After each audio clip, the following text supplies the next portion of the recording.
السلام علیکم ورحمۃ اللہ وبرکاتہ. نحمده ونصلي على رسوله الكريم اما بعد فاعوذ بالله من الشيطان الرجيم بسم الله الرحمن الرحيم رب اشرح لي صدري ويسر لي امري واحلل عقدة من لساني يفقهوا قولي. وَإِذْ أَخَذْنَا مِيثَاقَ بَنِي إِسْرَائِيلَ لَا تَعْبُدُونَ إِلَّا اللَّهَ وَبِالْوَالِدَيْنِ إِحْسَانًا وَذِي الْقُرْبَى وَالْيَتَامَى وَالْمَسَاكِينِ وَقُولُوا لِلنَّاسِ حُسْنًا وَأَقِيمُوا الصَّلَاةَ وَآتُوا الزَّكَاةَ ثُمَّ تَوَلَّيْتُمْ إِلَّا قَلِيلًا مِّنكُمْ وَأَنتُم مُّعْرِضُونَ. یاد کرو بنی اسرائیل سے ہم نے پختہ عہد لیا تھا کہ اللہ کے سوا کسی کی عبادت نہ کرنا، ماں باپ کے ساتھ، رشتہ داروں کے ساتھ، یتیموں اور مسکینوں کے ساتھ نیک سلوک کرنا، لوگوں سے بھلی بات کہنا، نماز قائم کرنا، زکوٰۃ دینا، مگر تھوڑے آدمیوں کے سوا تم سب اس عہد سے پھر گئے، یعنی بہت سو نے اس کی پابندی نہ کی. آج ہم قولوا للناس حسنا کے بارے میں گفتگو کریں گے کہ لوگوں کے ساتھ اچھی طرح بات کرو. قرآن پاک میں اللہ سبحانہ وتعالی فرماتے ہیں تبارک الذی بیدہ الملک وہو علی کل شیء قدیر الذی خلق الموت والحیاۃ لیبلوکم ایکم احسن عملا. بہت بابرکت ہے وہ ذات جس کے ہاتھ میں کائنات کی بادشاہت ہے اور وہ ہر چیز پر قدرت رکھتا ہے. اس نے زندگی اور موت کو بنایا تاکہ تمہارا امتحان لے تم میں کون سب سے اچھے کام کرتا ہے. ایکم احسن عملا، سب سے احسن عمل، سب سے خوبصورت کام کس کے ہیں. احسن عمل کی ڈیفینیشن ہم نے پڑھی. کوئی بھی کام، خوبصورت کام اس وقت ہو سکتا ہے جب وہ نمبر 1 اچھی نیت کے ساتھ ہو، اچھے جذبے کے ساتھ ہو، اچھی سوچ کے ساتھ ہو، اور نمبر 2 نبی صلی اللہ علیہ وسلم کے طریقے کے مطابق ہو. اور پھر عمل میں ہماری سوچ بھی شامل ہے کیونکہ انما الاعمال بالنیات، ہماری گفتگو، ہمارا قول، ہماری باتیں بھی شامل ہیں. اسی میں قولوا للناس حسنا آتا ہے. اور پھر باقی ہمارے معاملات انسانوں میں سب سے پہلے والدین کے ساتھ وبالوالدین احسانہ کی بات آتی ہے. تو گویا احسن عمل میں حسن نیت، حسن کلام اور حسن معاملہ سب چیزیں شامل ہیں. تو آج ہم گفتگو کے بارے میں چند باتیں کریں گے اور اس کے لیے بنیاد بنایا ہے میں نے اسی آیت کو. جہاں تک زبان کا تعلق ہے تو زبان انسان کو ملنے والی نعمتوں میں بہت بڑی نعمت ہے. اگر دیکھا جائے تو عقل و شعور کے بعد زبان ہی وہ نعمت ہے جو انسان کو جانوروں سے ممتاز کرتی ہے، یا گفتگو کی صلاحیت، یا ما فی الضمیر بیان کرنے کی یا اس کا اظہار کرنے کی قوت اور طاقت، جسے قوت گویائی کہتے ہیں، یہ ہمیں جانوروں سے ممتاز کرتی ہے. مثلاً آپ دیکھیں ہر طرح کے جانور زبان تو رکھتے ہی ہیں، لیکن ان کی بولیاں کیا ہیں. کوئی چو چو کر رہا ہے، کوئی میں کر رہا ہے، کوئی بھیں بھیں کر رہا ہے. وہ خوشی کا اظہار، غم کا اظہار، غصے کا اظہار ایک ہی طرح کی بولی بول کر کرتے ہیں. جبکہ انسان کو اللہ تعالیٰ نے اپنے غصے، غم، خوشی، محبت، نفرت، اس کے اظہار کے لیے محض ساؤنڈ نہیں دی، اس کے ساتھ الفاظ بھی دیے ہیں. اچھی اور بری بات کی تمیز بھی سکھائی. سورۃ الرحمن میں اللہ سبحانہ وتعالیٰ فرماتے ہیں الرحمن علم القرآن خلق الانسان علمہ البیان. رحمان جس نے قرآن کی تعلیم دی، اس نے انسان کو پیدا کیا اور اس نے انسان کو بیان سکھایا، بولنا سکھایا، گفتگو کرنا سکھائی. تو گویا یہ بولنے کی قوت ہمیں اللہ رب العزت کی طرف سے ملی ہے، اور یہ ایک ایسی قوت ہے کہ جس سے انسان اپنی نیکیوں میں بھی اضافہ کر سکتا ہے اور اپنی برائیوں میں بھی، جس سے انسان اپنے دوستوں کی تعداد میں اضافہ کر سکتا ہے یا پھر اپنے دشمنوں کی تعداد میں، جس سے انسان لوگوں کے درمیان دل پسند بھی ہو سکتا ہے اور انتہائی ناپسندیدہ بھی ہو سکتا ہے. یہ قوت کوئی معمولی قوت نہیں ہے. یہ قوت تو بسا اوقات تلوار سے بھی زیادہ تیز اور دور رس اثرات رکھتی ہے. آپ سب نے یہ بات بہت دفعہ سنی ہوگی کہ تلوار کا زخم تو مندمل ہو جاتا ہے لیکن زبان کا زخم نہیں مٹتا. تو اس میں کوئی شک نہیں ہے کہ یہ قوت، یہ طاقت، یہ صلاحیت اللہ تعالیٰ کی دی ہوئی بہت بڑی نعمتوں میں سے ایک نعمت ہے. مثلا بہت سے جانور ہم سے زیادہ تیز نگاہ رکھتے ہیں. ایک عقاب کی نگاہ ہم سے زیادہ تیز ہو سکتی. کچھ جانور جسمانی قوت زیادہ رکھتے ہیں، کچھ پھاڑ کھانے کی قوت رکھتے ہیں، کچھ کی قوت شامہ یا سونگھنے کی صلاحیت جو ہے وہ بہت زبردست ہوتی ہے، کچھ کی سننے کی صلاحیت بہت زیادہ ہوتی ہے. لیکن انسان کو جو بولنے کی قوت دی گئی اور جو الفاظ کی ادائیگی کی قوت دی گئی وہ کسی جانور کے پاس نہیں ہے. اور پھر آپ دیکھیں نہ صرف یہ کہ گفتگو اور الفاظ کی ادائیگی بلکہ بامعنی الفاظ کی ادائیگی. تو اس لیے آج ہم اس کے اچھے استعمال اور اس کی حفاظت کے بارے میں چند باتیں آپ سے کریں گے. جیسا کہ آپ جانتے ہیں کہ قیامت کے دن انسان سے اللہ تعالیٰ نعمتوں کے بارے میں سوال کریں گے. لَتُسْأَلُنَّ يَوْمَئِذٍ عَنِ النَّعِيمِ. تو جیسے میں نے پہلے عرض کیا کہ یہ نعمت تو بہت ہی زبردست نعمت ہے، اس کے بارے میں قیامت کے دن بھلا کیسے نہیں پوچھو گی. اس کے بارے میں سوال ہوگا کہ اتنی زبردست قوت کا پھر استعمال کیسے کیا گیا. اس کے بارے میں ہم دیکھتے ہیں قرآن پاک میں اللہ سبحانہ و تعالیٰ فرماتے ہیں ما يلفظ من قول الا لديه رقیب عتید. کوئی لفظ جو انسان کی زبان سے نکلتا ہے تو ایک حاضر باش، ایک نگران، چوکس، چوکنا فرشتہ اس کو لکھنے کے لیے تیار رہتا ہے، ہر دم تیار. ما يلفظ من قول الا لديه رقیب عتید. اور یہ ہر انسان کے ساتھ ہو رہا ہے. اس کے نامہ اعمال تیار ہو رہا ہے جس کا لفظ خواہ وہ بامعنی ہے، خواہ وہ بے معنی ہے، خواہ وہ خوبصورت ہے، خواہ وہ بدصورت ہے، سب لکھا جا رہا ہے.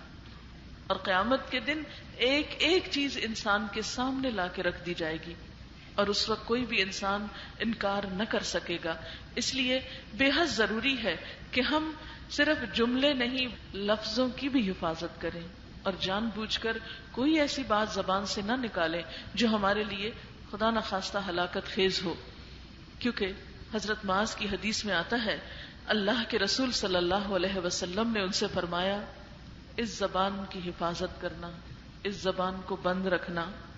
انہوں نے عرض کیا اے اللہ کے رسول صلی اللہ علیہ وسلم کیا زبان کی باتوں پر بھی مواخذہ ہوگا؟ جو کچھ ہم بولتے ہیں اس پہ بھی پوچھ ہوگی، اس کی بھی پکڑ ہوگی؟ تو آپ نے فرمایا معاذ تیری ماں تجھے گم کرے. یہ ایک پیار کی ڈانٹ ہے. جہنم میں منہ کے بل یا فرمایا ناک کے بل لوگوں کو زبان کی کٹائی کے سوا اور کیا چیز ڈالے گی. یعنی بہت سے لوگ جہنم میں برے اعمال کی وجہ سے نہیں، بری گفتگو کی وجہ سے جائیں گے، بد زبانی کی وجہ سے جائیں گے، بد اخلاقی کی وجہ سے جائیں گے، زبان کے غلط استعمال کی وجہ سے جائیں گے. اور قیامت کے دن انسان کی زبان انسان کے خلاف گواہی دے گی. یوم تشہد علیہم السنتہم وایدیہم وارجلہم بما کانوا یعملون. اس آیت کا مطلب ہے جبکہ ان کے مقابلے میں ان کی زبانیں، ان کے ہاتھ اور ان کے پاؤں ان کے اعمال کی گواہی دیں گے. یعنی آج ہم زبان کو اپنے وکالت کے لیے استعمال کرتے ہیں، اپنے حق میں استعمال کرتے ہیں. ہم نے کوئی غلط کام کیا ہو تو زبان سے جھوٹ بول کر اس کو درست ثابت کر سکتے ہیں، بڑی بڑی تعویلیں کر سکتے ہیں. اور جو جتنا زیادہ بہترین زبان کا استعمال جانتا ہو اتنا ہی زیادہ وہ اس کو اپنے حق میں، اپنے فائدے میں زیادہ استعمال کر لیتا ہے. لیکن قیامت کے دن یہ زبان جھوٹ نہیں بولے گی، یہ صرف سچ بولے گی. اور یہ انسان کے حق میں نہیں بولے گی، انسان کے خلاف بولنا شروع ہو جائے گی. یعنی گویا آپ اپنی شکایتیں خود لگائیں گے وہاں کھڑے ہو کر. جیسے دنیا میں کوئی غلط کرتا ہے، آپ کے ساتھ برا کرتا ہے تو آپ اس کی شکایت کرنے لگتے ہیں کہ اس نے میرے ساتھ یہ کیا، اس نے وہ کیا. ہماری زیادہ تر گفتگو تو یہی ہوتی ہے، فلاں اچھا نہیں ہے، فلاں ایسا ہے، فلاں ویسا ہے.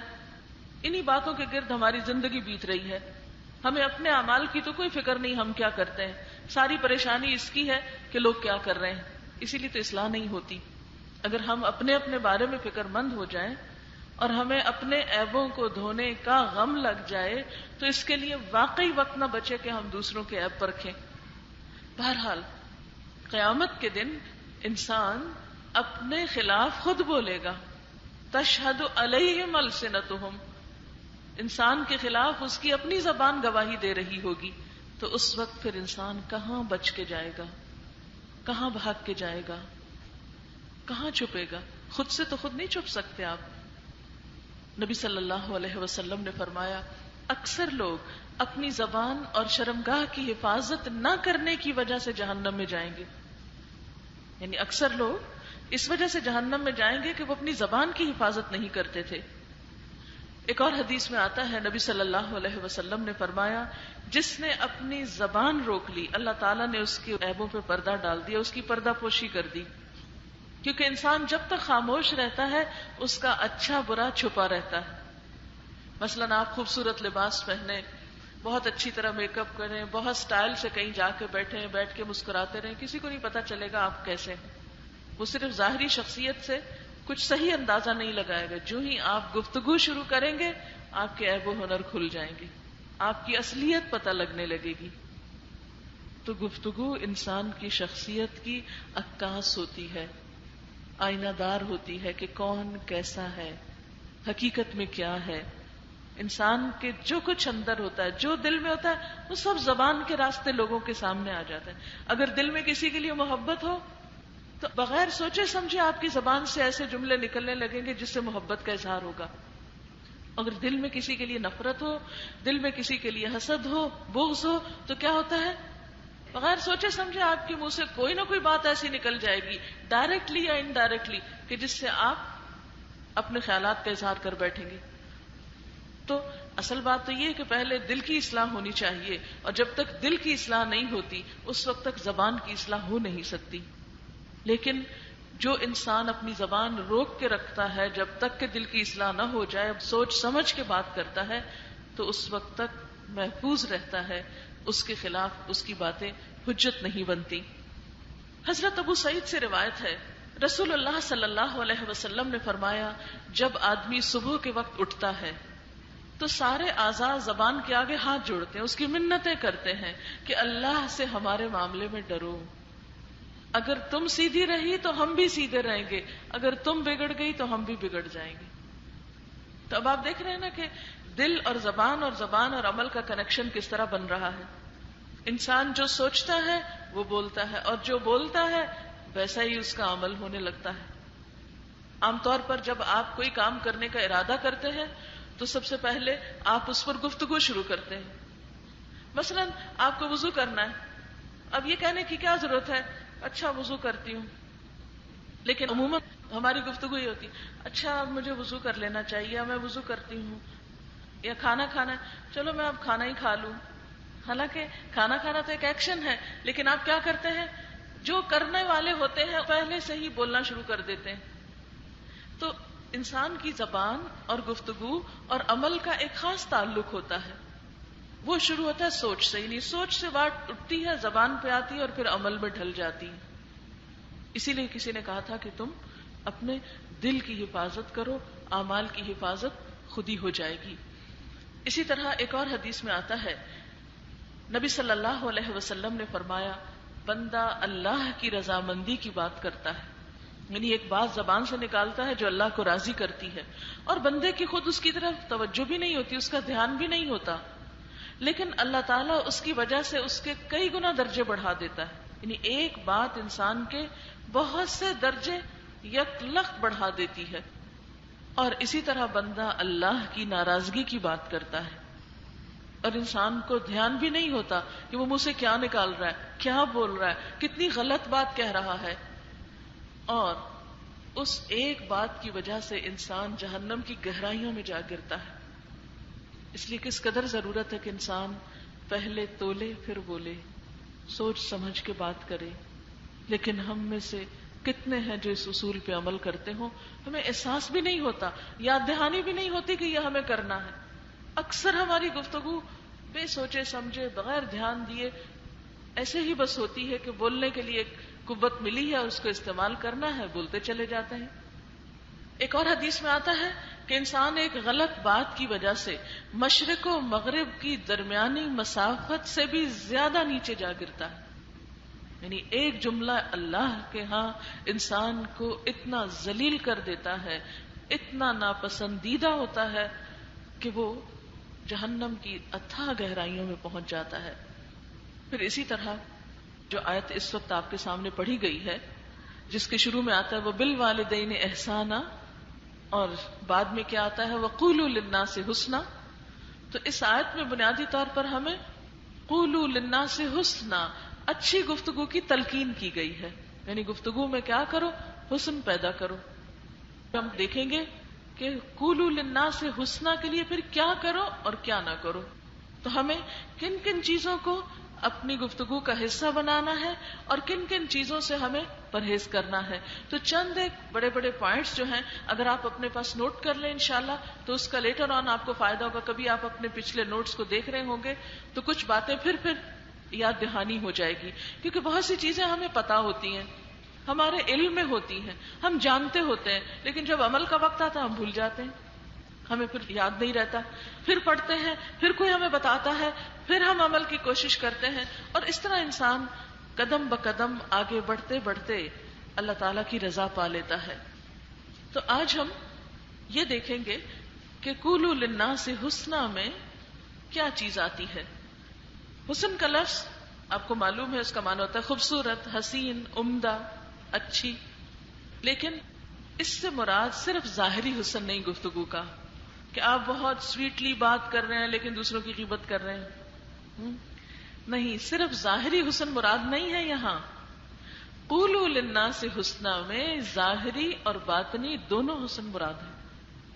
عام طور پر ہم اردو میں لفظ حسین استعمال کرتے ہیں اس شخص کے لیے جو ظاہری طور پر بہت خوبصورت ہو، فلاں بہت حسین ہے یا یہ پھول حسین ہے، اس کی صرف ظاہری شکل و صورت کو دیکھتے ہیں، خواہ اس میں خوشبو ہو یا نہ ہو۔ لیکن عربی میں حسن کا لفظ صرف ظاہر کے لیے استعمال نہیں ہوتا، بلکہ اس کے ساتھ ساتھ اس کے معنی اور اس کے باطن کے لیے بھی استعمال ہوتا ہے۔ اور محسن وہ شخص ہوتا ہے جس کی ہر ادا، ہر انداز سے خوبصورتی جھلکتی ہو، اور جیسا کہ پہلے میں نے عرض کیا، گفتگو میں خوبصورتی نہیں ہو سکتی جب تک دل میں نہ ہو، جب تک سوچ میں نہ ہو، جب تک خیالات میں نہ ہو، جب تک آپ کی تھنکنگ پازیٹو نہ ہو، جب تک آپ کے دل میں اللہ کی محبت نہ ہو، اللہ کا خوف نہ ہو، اپنے دین کی محبت نہ ہو، اس وقت تک محض ظاہری کوششوں سے آپ آرٹیفیشلی گفتگو کو خوبصورت نہیں بنا سکتے۔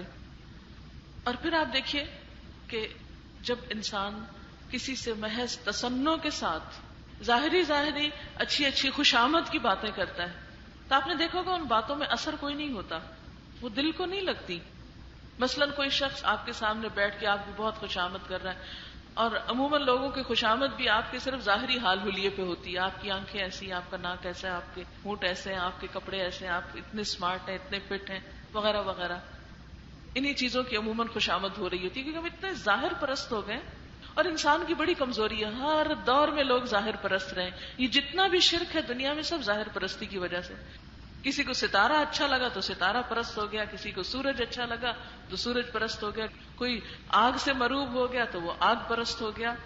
تو یہ شرک کی جتنی بھی قسمیں ہیں وہ سب ظاہر پرستی کی وجہ سے ہے، اور جو ظاہر پرست لوگ ہوتے ہیں ان کی تھنکنگ کچھ زیادہ ڈیپ نہیں ہوتی، ان کے اندر کچھ گہرائی نہیں ہوتی۔ تو ایسا انسان بننے کے لیے کہ جو دوسروں کے لیے واقعی مفید ہو، اس کے لیے ضروری ہے کہ انسان شرک کے سارے مظاہر کو چھوڑ کر، چیزوں کے صرف ظاہر کو دیکھنے کی عادت چھوڑ کر ان کے اندر جھانکنے کی کوشش کرے۔ اسی کا نام غور و فکر بھی ہے، جس کا بہت بڑا اجر ہے۔ بہرحال اب یہ جو خوبصورت گفتگو ہے یہ اسی وقت ہوگی جب انسان دوسروں کے لیے دل میں خیر خواہی رکھے گا۔ تو خوبصورت گفتگو کے لیے پہلا نقطہ یہ ہے کہ انسانوں سے محبت کرنا سیکھیں، انسانوں کی بھلائی کا سوچیں، اور انسان کوئی بھی ہو، خواہ مسلم ہو، نان مسلم ہو، آپ کا پسندیدہ ہو، ناپسندیدہ ہو، دوست ہو، دشمن ہو، سب کے لیے آپ نے بھلائی کا خیال رکھنا ہے دل میں۔ نبی صلی اللہ علیہ وسلم نے فرمایا انصر اخاک ظالما او مظلوما، اپنے بھائی کی مدد کرو خواہ وہ ظالم ہو یا مظلوم۔ لوگوں نے کہا کہ ٹھیک ہے مظلوم کی مدد تو ہم کریں گے، ظالم کی مدد کیسے کریں؟ فرمایا اس کی مدد کیا کرنا ہے، کیسے کرنا ہے، اس کو ظلم سے روکنا ہے۔ یعنی اگر کوئی شخص ظالم بھی ہے، اگر کوئی شخص غلط کام بھی کرتا ہے تو اس کو بھی آپ چھوڑ نہیں دیں گے کہ نہیں میں تو اس سے نفرت کرتی ہوں، میں تو اس کو منہ ہی نہیں لگانا چاہتی۔ نہیں، یہ مومن کا شعار نہیں ہو سکتا۔ اچھوں کے ساتھ اچھا معاملہ کرنا تو کوئی کمال کی بات نہیں، جو غلط کرتے ہیں ان کو آپ اچھا کرنا سکھا دیں، اور اس کے لیے بڑا صبر چاہیے ہوتا ہے۔ اور اس میں دل کے اندر خیر خواہی۔ اچھا خیر خواہی کیسے آتی ہے؟ مثلا کسی نے بہت غلط کام کیا، آپ کو ستایا، کچھ کیا، اس وقت آپ کو غصہ آئے گا، اور آنا بھی چاہیے، اس لیے کہ انسان ہے، ہم کوئی بے حس مخلوق تھوڑی، پتھر تھوڑی ہے، آئے گا غصہ مثلا۔ لیکن اس کے فوراً بعد آپ اپنے آپ کو سمجھانے کی کوشش کریں، اپنے ذہن میں پازیٹو تھنکنگ لائیں۔ ہو سکتا ہے اس بیچارے کی کوئی مجبوری ہو سکتا ہے یہ بھوکا ہو اور بھوک کی وجہ سے غصہ کر رہا ہو سکتا ہے اس کو کوئی پرابلم ہوا ہو، کوئی اس کا کام خراب ہوا ہو، اس کو کہیں سے ڈانٹ پڑی ہو، تو ایسا ہی ہوتا ہے نا، عموماً جس کو کوئی ستاتا ہے وہ آ کے ہمیں ستانے لگتا ہے۔ بہت سے لوگ تو ہمارے ساتھ اسی طرح اریٹیٹ ہو رہے ہوتے ہیں کیونکہ وہ خود اریٹیٹڈ ہوتے ہیں، کسی بات سے تپے ہوئے ہوتے ہیں۔ تو ایسے میں انسان فارگیو کر دے، معاف کر دے، کوئی مجبوری ہے ان کی، کوئی پرابلم ہے ان کا، اس لیے یہ ایسا کر رہا ہے۔ ویسے ہر انسان کے اندر خیر ہوتی ہے، اس کو اگنور کر دیں، خاموشی اختیار کریں۔ تو اچھی گفتگو کے لیے لوگوں کے لیے دل میں خیر خواہی کے جذبات لانا، ان کی غلطیوں کو معاف کرنا، ان کی بری سوچ کو مثبت رنگ دینا، اور ان کی غلطیاں نظر آنے کے باوجود بھی چشم پوشی کر لینا، گویا نظر نہیں آ رہی۔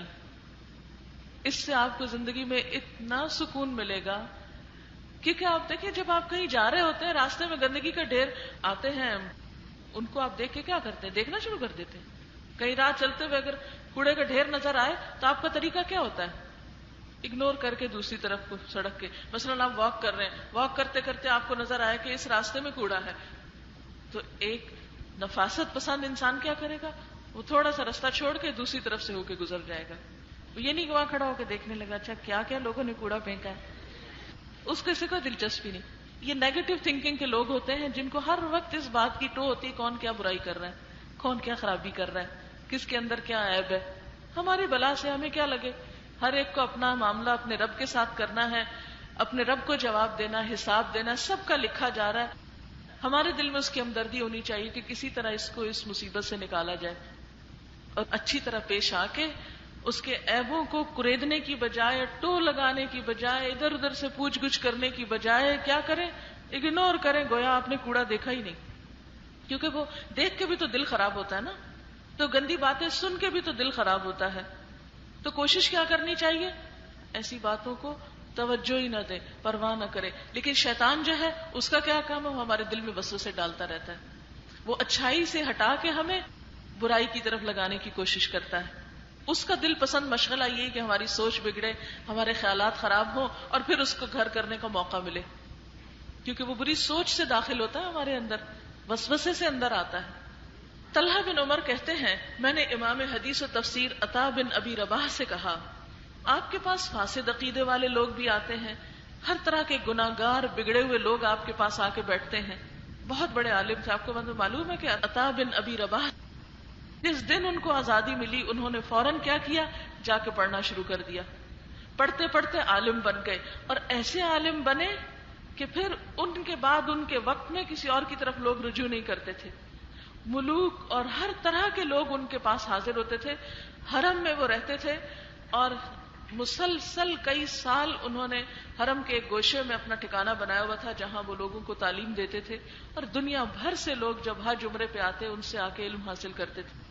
انہوں نے اپنی زندگی علم کے لیے وقف کر دی تھی، تو لوگ ان کو دیکھ کر حیران ہوتے تھے کہ یہ کیسے انسان ہے، ہر طرح کے لوگ ان کے پاس آ کے بیٹھتے ہیں۔ تو ان سے کسی نے پوچھا آخر یہ کیا بات ہے کہ سب لوگ آپ کی طرف امٹتے ہیں، اچھے بھی برے بھی؟ وہ کہنے لگے، طلحہ بن عمر کہتے ہیں میرے مزاج میں تیزی ہے، میرے پاس لوگ آتے ہیں، میں ان سے سخت بات کرتا ہوں، وہ بھاگ جاتے ہیں۔ تو حضرت عطا نے کہا کہ تم ایسا نہ کیا کرو، لوگوں کے لیے خیر خواہی رکھا کرو، تو لوگ تمہارے پاس آئیں گے. اور لوگوں کو اکٹھا کرنے کا مقصد کیا ہے کہ ان کی بھلائی کی جائے. دیکھیں جب آپ کسی کو اچھی بات بتانا چاہیں گے اور سخت انداز میں بتائیں گے تو لوگ بھاگ جائیں گے, تو پھر آپ کہاں سے بتائیں گے, کس کو بتائیں گے, دیواروں کو بتائیں گے.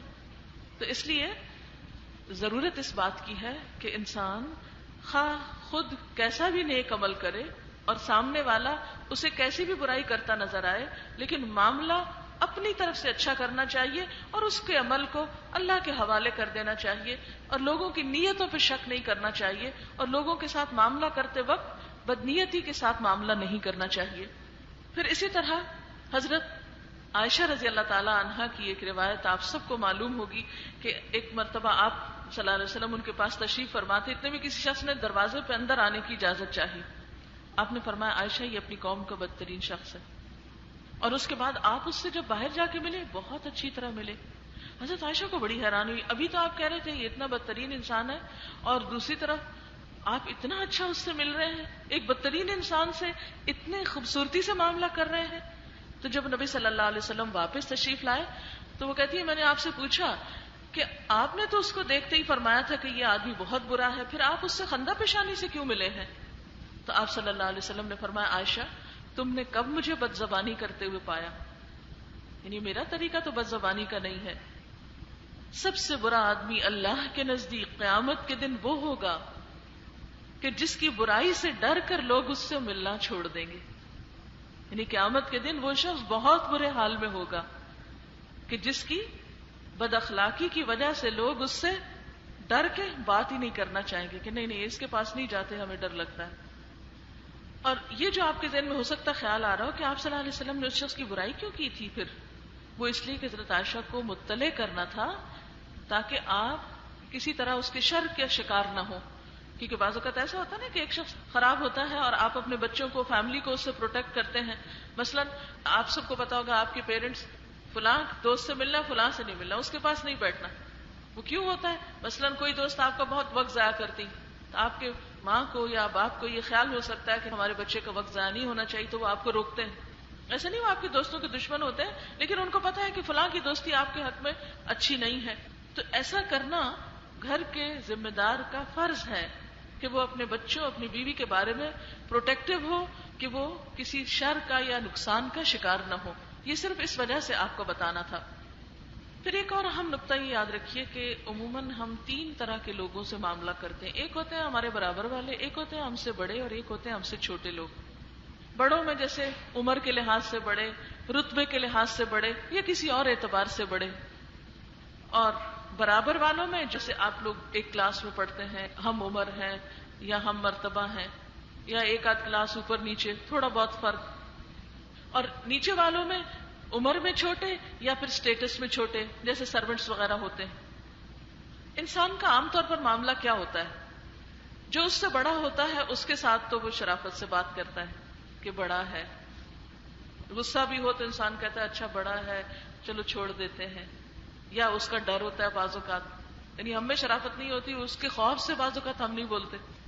یا اسی طرح کوئی مرغوبیت ہوتی ہے ہمیں کسی کے علم کے, کسی کے مال کی, کسی کے سٹیٹس کی, تو ہم چپ ہو جاتے ہیں, وہاں ہم سر جھکا لیتے ہیں, نظریں بھی جھکا کے بات کرتے ہیں. آپس کے جو ہم عمر لوگ ہیں, ہم مرتبہ لوگ ہیں, ایک سٹیٹس والے ہیں, وہ فرینکنس کے ساتھ بات کرتے ہیں, کبھی اچھی ہوگی کبھی بری ہوگی, کبھی لڑائی جھگڑا بھی ہو گیا, کبھی دوستی محبت کی بات بھی ہو گئی. اس میں عموماً اتنا مشکل نہیں ہوتا. اصل امتحان ہے اپنے سے چھوٹے کے ساتھ معاملہ کرنے.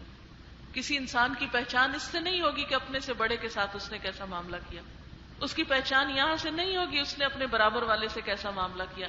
اس کی پہچان کہاں سے ہوگی کہ اس نے اپنے سے چھوٹے والے سے کیا معاملہ کیا ہے اور کیسا معاملہ کیا ہے. تو کسی انسان کا اگر اخلاق پرکھنا ہو تو دیکھو کہ وہ اپنے نوکر کے ساتھ کیسے بات کرتا ہے, اپنے بچوں کے ساتھ کیسے بات کرتا ہے, اپنی بیوی کے ساتھ کیسے بات کرتا ہے, اپنے سبارڈینیٹس کے ساتھ کیسے بات کرتا ہے. یہاں سے ایک انسان کا اصل اخلاق سامنے آتا ہے.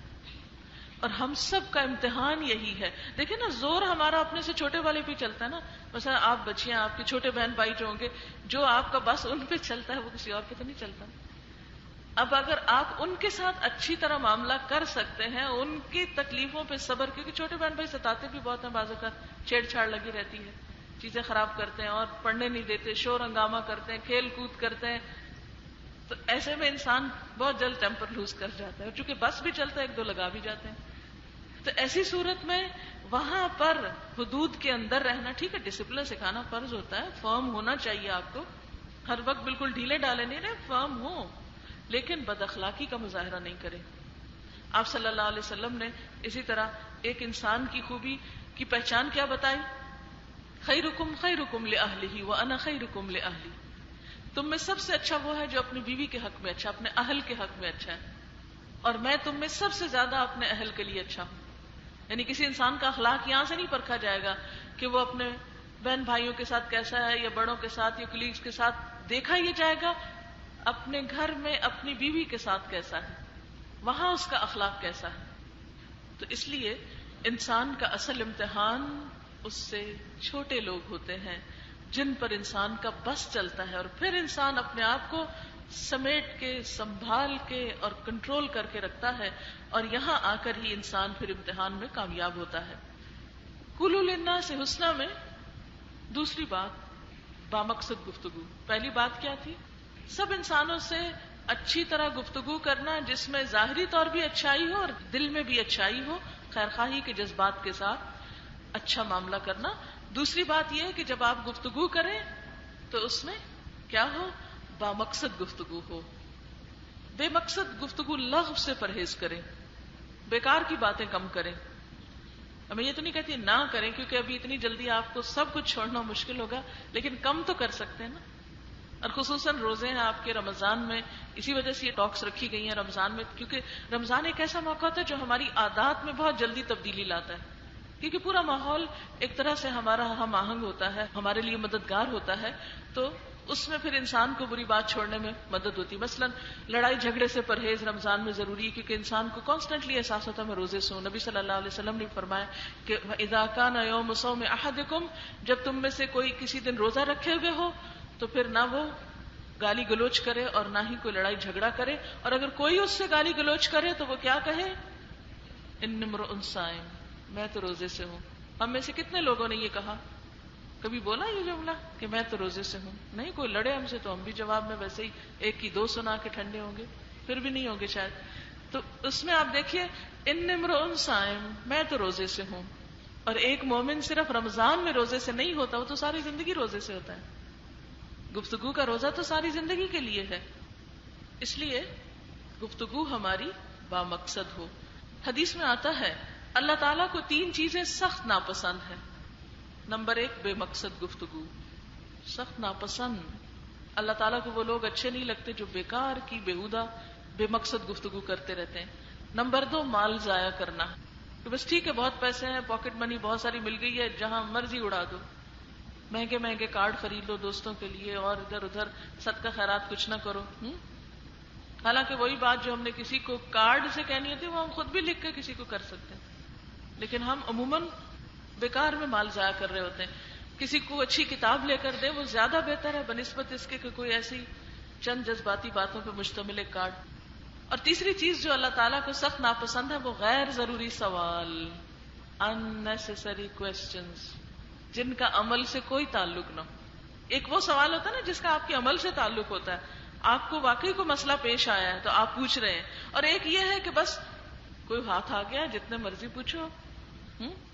پھر اسی طرح یہ ہے کہ غیر ضروری باتوں میں کیا ہے، مثلا لوگوں کو ڈسکس کرتے رہنا، فلاں نے یہ پہنا ہوا تھا، اس کی جیولری ایسی تھی، اس کے جوتے ایسے تھے، وہ ایسی لگ رہی تھی، وہ یوں بیٹھی ہوئی تھی، وہ یوں کھا رہی تھی، وہ یوں پی رہی تھی، وہ یوں چل رہی تھی، پھر ہم اس شادی پہ گئے تو وہاں یہ ہوا تو وہ ہوا. اب نتیجہ کیا ہے؟ کوئی سیکھنے سکھانے کی کوئی بات نہیں، بس صرف ایک کہانی سنائی جا رہی ہے، چاہے دوسرے کو دلچسپی ہو یا نہ ہو، کیونکہ ہم صرف اپنی دلچسپی کی باتیں بعض اوقات کر رہے ہوتے ہیں. جو ٹاپکس ہمیں اچھے لگ رہے ہوتے ہیں ہم چاہتے ہیں کہ وہ دوسرے ہمارے ساتھ شیئر کریں. وہ ایک مشہور سینگ ہے، اسمال مائنڈس ڈسکس پیپل. اگر آپ کی گفتگو صرف لوگوں کے گرد گھوم رہی ہے تو یاد رکھیے آپ کا ذہن بہت چھوٹا ہے، بہت لمیٹڈ سوچ کے مالک ہے. Average minds discuss events. درمیانے درجے کے لوگ کیا کرتے ہیں؟ ایونٹس کو ڈسکس کرتے رہتے ہیں، خبروں پہ تبصرے کرتے رہے، فلاں ملک میں یہ ہو گیا، فلاں میں یہ ہو گیا. کچھ لوگوں کا مشغلہ یہ ہوتا ہے پہلے تو ساری اخبار پڑھتے ہیں اول سے آخر تک، یہ مبلغ علم ہوتا ہے ان کا. پھر اس کے بعد وہ جو خبریں پڑھی ہوتی ہیں وہ کہیں نہ کہیں کافی شاپ میں بیٹھ کے کہیں ڈسکس کرتے رہتے ہیں، بش نے یہ کہا تو فلاں نے یہ کہا تو اس نے حالانکہ حاصل کیا صرف تبصرہ برائے تبصرہ، کچھ پتہ نہیں آگے پیچھے، صرف اخباری خبروں پر یقین کر کے تبصرے. حالانکہ ہر ایک کے پاس اتنی صلاحیت تو نہیں ہوتی کہ وہ ورلڈ پالیٹکس کے بارے میں سب کچھ جانتا ہو. تو جس چیز کے بارے میں صحیح علم نہیں اس کے بارے میں باتیں کرنے کا بھی کچھ زیادہ فائدہ نہیں ہوگا. تو ایونٹس کو ڈسکس کرنا، کسی شادی، کسی فنکشن، کسی ادھر ادھر کی باتوں کو، یہ بھی کچھ بڑی باتیں نہیں. اور گریٹ مائنڈز ڈسکس آئیڈیاز. جو بڑے ذہن کے لوگ ہوتے ہیں، جو بلند خیال کے مالک ہوتے ہیں، وہ آئیڈیاز کو ڈسکس کرتے ہیں. اور میرے خیال میں اس سے آگے کے بہترین لوگ عمل کی باتیں، کام کی باتیں ڈسکس کرتے ہیں، صرف آئیڈیاز پہ نہیں رک جاتے. میں تھوڑی سی ایڈیشن اس میں کر دوں کیونکہ یہاں تک تو میں نے کسی کا قول پڑھا تھا. تو صرف آئیڈیاز ڈسکس کرنا ہی گریٹنس نہیں ہے جب تک آئیڈیاز عمل میں نہ آئے اور یہ طریقے نہ سوچے جائیں کہ جو ہم سوچ رہے ہیں وہ کریں کیسے. کیونکہ اسلام میں محض سوچوں کی بات کچھ فائدہ نہیں رکھتی جب تک کہ ہم کچھ کر کے نہ دکھائیں. پھر قولوا للناس حسنا میں اگلی بات جو آتی ہے وہ یہ ہے کہ انسان ہمیشہ سچ بولے، بات کرے تو سچ کرے. جھوٹ منافقت کی علامت ہے، سخت نقصان دہ ہے. سچ آپ کو اعتماد دیتا ہے، کانفیڈنس دیتا ہے، اور جھوٹ انسان کے اندر ایک خلل پیدا کر دیتا ہے. بہت سے لوگ غم اور ڈپریشن کا شکار ہوتے ہیں، اس کی ایک بنیادی وجہ یہ ہوتی ہے کہ ضمیر پہ کچھ بوجھ ہوتے ہیں.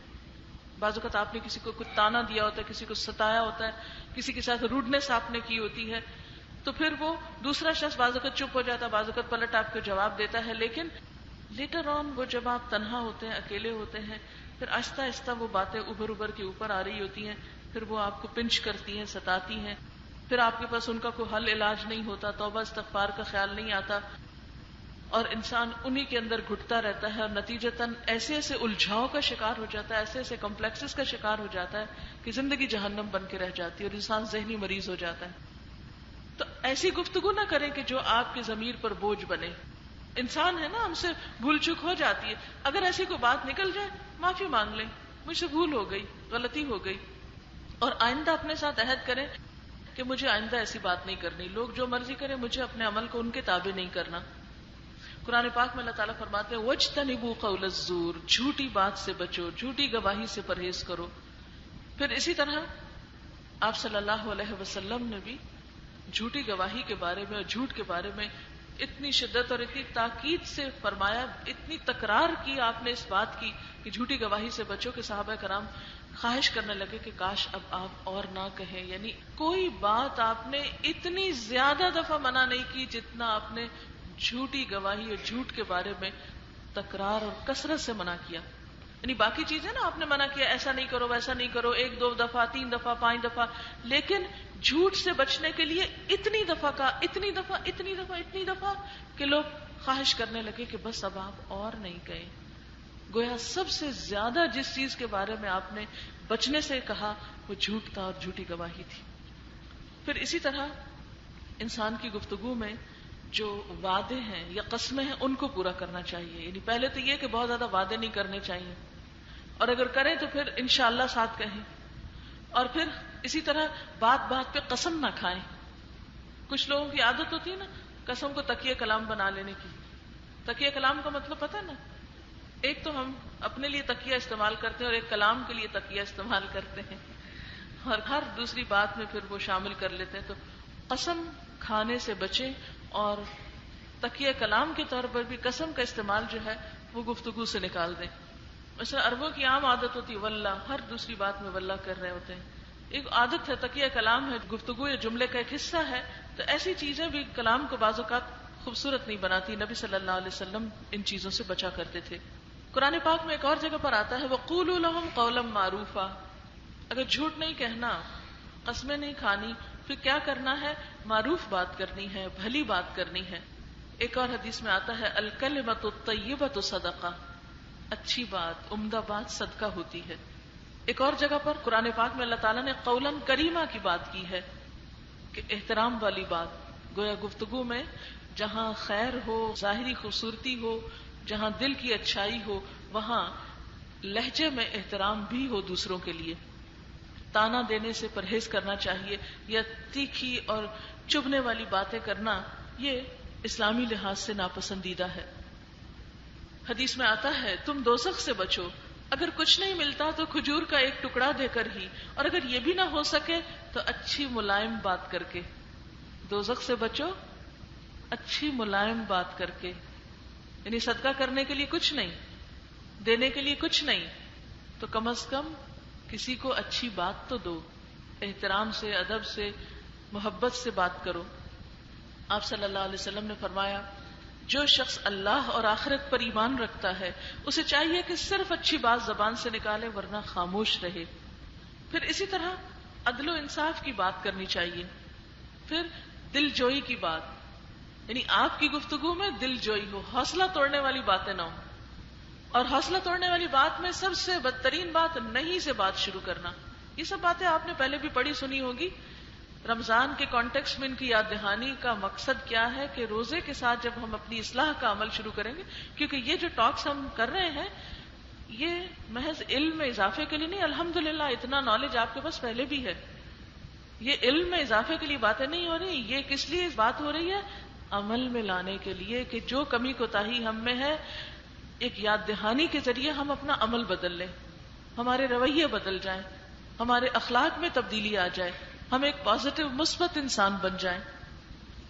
تو گفتگو میں دوسروں کو ڈسکریج نہیں کریں، اور ڈسکریجمنٹ کا سب سے اہم لفظ کیا ہوتا ہے؟ نہیں، نو، یعنی بات کرتے ہوئے نو سے بات شروع کرنا، نہیں نہیں نہیں یہ بات ایسے نہیں، نہیں سے نہیں، نیگیٹولی نہیں، پازیٹیولی بات شروع کریں۔ پھر اسی طرح مشکل پیدا نہ کریں، آسانی پیدا کریں۔ بعض لوگ بہت فلاوری لینگویج بولتے ہیں لیکن دوسروں کو سمجھ کچھ نہیں آتی یہ کیا کہہ رہے ہیں، تو بہت فلاوری لینگویج سے پرہیز کریں۔ بہت زیادہ بڑے بڑے لفظ، ثقیل لفظ بولنا، ردیف قافیے بولنا، اور ایسے لفظ کہ جو دوسرے کے پلے کچھ نہ پڑے، یہ سمجھ نہ آئے، بس کانوں سے الفاظ ٹکرائیں اور اوپر سے گزر جائیں اور ختم۔ اس چیز سے، اس سٹائل سے پرہیز کیجیے۔ نبی صلی اللہ علیہ وسلم کا طریقہ یہ نہیں تھا۔ آپ سمپل بات کرتے تھے جو دوسروں کے دل میں اترنے والی تھی، سمجھ میں آنے والی تھی۔ وَقُلْ لَهُمْ فِي أَنفُسِهِمْ قَوْلًا بَلِيغًا، ایسی بات کرو جو دل میں اترے، صرف سما خراشی نہ ہو۔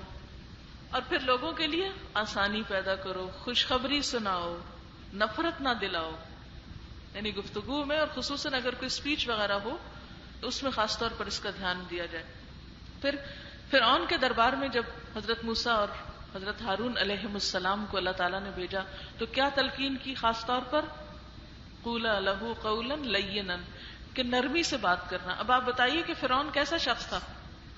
وہ ایک حدیث آتی ہے نا کہ بہت افضل جہاد ہے کسی ظالم حکمران کے سامنے کلمہ حق کہنا۔ عموماً ہم کلمہ حق کہنے کو بعض اوقات کیا سمجھتے ہیں کہ جو شخص برا ہو، جو شخص ظالم ہو، اس کے سامنے بدتمیزی سے بات کرنی چاہیے۔ نہیں، یہ نہیں ہے اس کا مطلب۔ فرعون سے بڑھ کر دشمن خدا کون ہو سکتا ہے؟ لیکن اللہ تعالیٰ موسیٰ علیہ السلام اور ہارون علیہ السلام کو کیا فرما رہے ہیں کہ جب تم اس کے پاس جاؤ، اس کو دین کی بات بتاؤ، قولا لہ قولا لینا، تو لین بات کرنا، نرم بات کرنا، آرام سے بات کرنا۔ لعلہ یتذکر، ہو سکتا ہے نصیحت حاصل کر لے، اور یخشا، یا ڈرنے لگ جائے۔ اس سے کیا پتہ چلتا ہے کہ خاص طور پر وہ لوگ جو درس و تدریس کا کام کرتے ہوں، تبلیغ کا کام کرتے ہوں، معلم اور مربی ہوں، انہیں اپنی گفتگو میں نرمی پیدا کرنی چاہیے، چیخ چلا کے نہیں بولنا چاہیے، بہت شاؤٹ نہیں کرنا چاہیے، بہت لاؤڈلی نہیں بولنا چاہیے۔ پھر اسی طرح دوسرے کے مرتبے اور عمر اور درجے کا لحاظ رکھتے ہوئے، مثلاً اگر آپ والدین سے بات کر رہے ہیں، استاد سے بات کر رہے ہیں، یا کسی بچے سے بات کر رہے ہیں تو اس میں فرق ہوگا، یا مثلاً کسی نوکر سے بات کر رہے ہیں۔ نبی صلی اللہ علیہ وسلم آنے والوں کی ذہنی صلاحیت اور ان کے سٹائل کے مطابق بات کرتے تھے۔ مثلاً جب دیہاتی لوگ آتے تھے، عربی آتے تھے، خاص لہجوں میں بولتے تھے، تو آپ کو معلوم ہے آپ صلی اللہ علیہ وسلم جواب میں انہی کا لہجہ بول کے ان کو بات سمجھاتے تھے۔ کتنی رعایت رکھتے تھے آپ گفتگو میں دوسروں کی۔ یہ نہیں کہ ہمارا سرونٹ ہم سے اردو میں بات کرو اور ہم انگریزی بولنا شروع کر دیں روب جھاڑنے کے لیے، اور جہاں لوگوں کو انگریزی آتی ہے وہاں فرینچ بولنا شروع کر دیں، کیونکہ عموماً ہم سمجھتے ہیں کہ شاید روب اسی سے قائم ہوگا کہ جو بات کسی کی سمجھ میں نہ آئے وہ خوب بڑھ چڑھ کے بولو۔ تو یہ طریقہ انسانی ہمدردی کا طریقہ نہیں ہے، خیر خواہی کا طریقہ نہیں ہے. گفتگو کا کمیونیکیشن کا مطلب کیا ہے؟ کمیونیکیشن کا مطلب یہ ہے کہ دو انسان ایک دوسرے کے قریب آئیں، ایک دوسرے کے ساتھ انڈرسٹینڈنگ پیدا کریں. اور اگر انڈرسٹینڈنگ پیدا نہیں ہو رہی بلکہ اور دوری بڑھ رہی ہے تو یہ کس قسم کی گفتگو ہے؟ دنیا میں آپ دیکھیں 90% مسائل جو انسانوں کے درمیان ہیں وہ لیک آف کمیونیکیشن یا خراب قسم کی کمیونیکیشن کی وجہ سے ہے. اگر کمیونیکیشن درست ہو تو بہت سی غلط فہمیاں پیدا ہی نہ ہو. جب غلط فہمیاں نہیں پیدا ہو بد اعتمادی پیدا نہ ہو. جب بد اعتمادی نہ ہو تو معاملات میں خرابی نہ ہو. اس لیے کتنے بھی کٹھن اور مشکل حالات ہوں تو محض روٹ جانے میں کوئی کمال نہیں ہے. بہت سے لوگ اپنی امپورٹنس جتانے کے لیے روٹ بیٹھتے ہیں، موڈ آف کر لیتے ہیں، روٹ کے بیٹھ جاتے ہیں. اب دوسرے ہمیں منائیں، بار بار پوچھیں، پھر ہم بتائیں کہ ہم کیا چاہتے ہیں. تو ہر وقت ایسا احتجاج اچھا نہیں لگتا. یعنی روٹنا بھی ایک احتجاج ہوتا ہے نا. اس کے بجائے آپ کیا کریں، اپنے آپ کو منا کر کمیونیکیشن کریں. بعض اوقات دل نہیں چاہتا نا بولنے کو، تو ایسے میں اپنے آپ کو اس سے نکالیں باہر. اپنی کسی دوست، بہن، والدہ، کسی سے بھی کہیں کہ دیکھیں میرے اندر یہ خامی ہے، خرابی ہے کہ مجھے جب غصہ آتا تو میرے سے بات نہیں ہوتی، تو پلیز آپ میرے ساتھ یہ اور یہ کریں تاکہ میں بول سکوں، تاکہ میں اپنی کمزوری سے باہر نکلوں. یہ بالکل ایسے نا جیسے اگر آپ خدا نخواستہ پھسل جائیں تو کیا ہوتا ہے، آپ کو سہارے کی ضرورت ہوتی ہے نا. اس وقت کسی کا ہاتھ پکڑتے ہیں آپ، یا کہیں کوئی سلپ ہو جائے تو دوسرا شخص اس کو ہاتھ سے پکڑ کے اٹھاتا ہے. تو یہ گفتگو میں جو سلپ ہونا ہے یا گفتگو کے اندر جو بھٹکنا ہے اور اس کے نتیجے میں جو پھر کلیشز ہوتے ہیں اور جو خرابیاں پیدا ہوتی ہیں، اس میں بھی پھر انسان کو ایسے ساتھیوں، دوستوں، مددگاروں کی ضرورت ہوتی ہے جو اس کو پل آؤٹ کریں، اس میں سے باہر نکالیں اور اس کا ڈپریشن اور غم دور کریں. اسی لیے والعصر ان الانسان لفی خسر الا الذین آمنوا وعملوا الصالحات وتواصوا بالحق وتواصوا بالصبر. قسم ہے زمانے کی، یقیناً انسان خسارے میں ہے سوائے ان لوگوں کے جو ایمان لائے، جنہوں نے اچھے کام کیے، جنہوں نے ایک دوسرے کو حق کی تلقین کی، جنہوں نے ایک دوسرے کو صبر کی تلقین کی. گویا دو عمل ہمارے ذاتی ہیں، ایمان اور عمل صالح، اور دو عمل اجتماعی ہیں. جب تک اجتماعیت نہ ہو، جب تک آپ مل جل کر نہ رہیں، جب تک ایک دوسرے کا ہاتھ نہیں آپ پکڑیں، ایک دوسرے کو اس کی غلطی سے باہر نہیں نکالیں، اس وقت تک اصلاح نہیں ہو سکتی. انسان نقصان سے بچ ہی نہیں سکتا. آپ نے یہ جملہ سنا ہوگا انسان سوشل اینیمل ہے. میں اس سے اتفاق نہیں کرتی کہ انسان کو اینیمل کہا جائے، کیونکہ اللہ تعالیٰ نے انسان کو نہ اینیمل بنایا اور نہ اینیمل سے اٹھایا ہے. انسان انسان ہے، ایک الگ اسپیشیز ہے. لیکن انسان، اس کا مطلب کیا ہے؟ معنی کے حد تک درست ہے کہ تنہا نہیں رہ سکتا. اسی لیے شادی ضروری ہوتی ہے، خواہ گھریلو زندگی ہو یا پھر معاشرتی زندگی ہو. سوشلائزنگ بہت ضروری ہے، اور اس کا بھی مقصد کیا ہونا چاہیے؟ محض دنیاوی مفادات کا حصول نہیں، یا محض دنیاوی مفادات اور مادہ پرستی میں ایک دوسرے کا مددگار نہیں.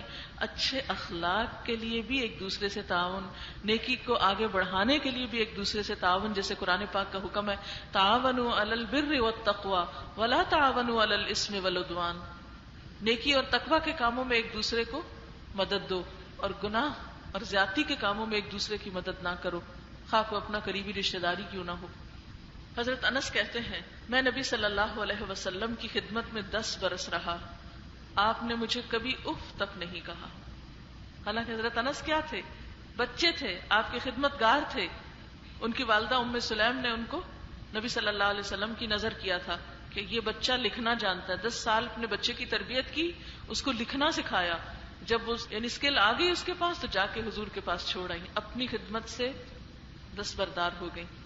اور حضرت انس ان صحابہ میں سے ہیں جنہوں نے سب سے طویل زندگی پائی. ان کی والدہ جو تھی آپ کی رضائی خالہ بھی تھی، ان کے لیے جنت کی بشارت بھی دی تھی آپ نے.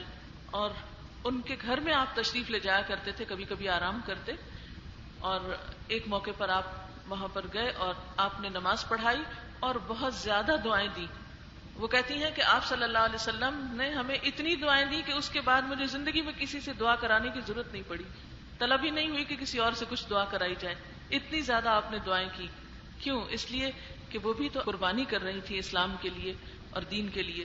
بہرحال حضرت انس رضی اللہ تعالیٰ عنہ 10 سال کی عمر میں جو آپ کے پاس آئے تو پھر زندگی بھر آپ کے ساتھ رہے. وہ کہتے ہیں 10 سال میں آپ کی خدمت میں رہی، نہیں آپ 20 سال کے تھے جب آپ صلی اللہ علیہ وسلم کی وفات ہوئی. کہتے ہیں 10 سالوں میں آپ نے مجھے کبھی اف نہیں کہا. ہم اپنے آپ کو ذرا اس آئینے میں دیکھیں کہ ہم اپنے چھوٹوں کے ساتھ کیا معاملہ کرتے ہیں. حالانکہ 10 سال کا بچہ کتنی غلطیاں کر سکتا ہے، لیکن اس کے باوجود آپ ان کو کچھ بھی نہیں کہتے تھے. اس کے برعکس ان کے لیے بے شمار دعائیں کی. اپنے خادموں کے ساتھ جیسے کہ پہلے بھی ذکر ہوا تھا کہ ہمارا اصل امتحان ان لوگوں سے بات کرنے میں جو ہم سے چھوٹے ہیں. تو اس کے لیے قرآن پاک میں ایک ہمیں طریقہ بتایا گیا، فَقُلْ لَهُمْ قَوْلًا مَيْسُورًا، ان کے ساتھ نرمی کے ساتھ اور آسانی کے ساتھ معاملہ کرنا چاہیے. پھر اسی طرح مختصر اور جامع بات ہو. آپ صلی اللہ علیہ وسلم نے اپنے بارے میں فرمایا اوتیتو جوامع الکلم. حضرت ابو الدرداء کہتے ہیں اپنے منہ سے اپنے کانوں کو انصاف دلاؤ، تمہیں 2 کان دیے گئے ہیں اور 1 منہ، تاکہ بولنے سے زیادہ سنا کرو. بولا کم کرو، سنا زیادہ کرو. اور افیکٹو کمیونیکیشن کے لیے سننا بے حد ضروری ہے. جتنی اچھی لسننگ ہوگی آپ کی اتنی ہی اچھی گفتگو ہوگی آپ کی. بہت سے لوگ سنتے کچھ نہیں، صرف بولتے ہیں، صرف اپنی بات سناتے ہیں، دوسرا اگر کوئی بات کرے سنپ کر دیتے ہیں. یہ طریقہ بہت ہی بد اخلاقی کا طریقہ ہے. سننا اور سننے کی ایک خاص صلاحیت ہونا بے حد ضروری ہے. ایک بزرگ مخلد بن حسین کہتے ہیں میں نے 50 سال سے کوئی ایسی بات نہیں کی جس سے مجھے معذرت کرنی پڑے. یعنی اتنے غور سے دوسروں کی باتیں سنی ہیں کہ کوئی مس انڈرسٹینڈنگ نہیں ہوئی، لہذا جواب میں کوئی غلط بات نہیں کی. 50 سالوں میں ایک بات ایسی نہیں کی کہ جس کو کر کے میں پچھتایا ہوں. ایسے لوگ بھی دنیا میں رہے ہیں. سب سے پہلے تو اندر کی خوبصورتی، پھر الفاظ کی خوبصورتی، اس میں نرمی، عزت، احترام، اور پھر انداز کی خوبصورتی. یعنی سٹائل اچھا ہونا چاہیے. اور سٹائل میں سب سے پہلے جو قرآن کا حکم ہے لا تصعر خدک للناس، لوگوں سے منہ موڑ کے نہیں بات کرو. اللہ تعالیٰ ہمیں عمل کی توفیق عطا فرمائے. وآخر دعوانا ان الحمد للہ رب العالمین. سبحانک اللہم وبحمدک نشہد ان لا الہ الا انت نستغفرک ونتوب الیک. السلام علیکم ورحمۃ اللہ.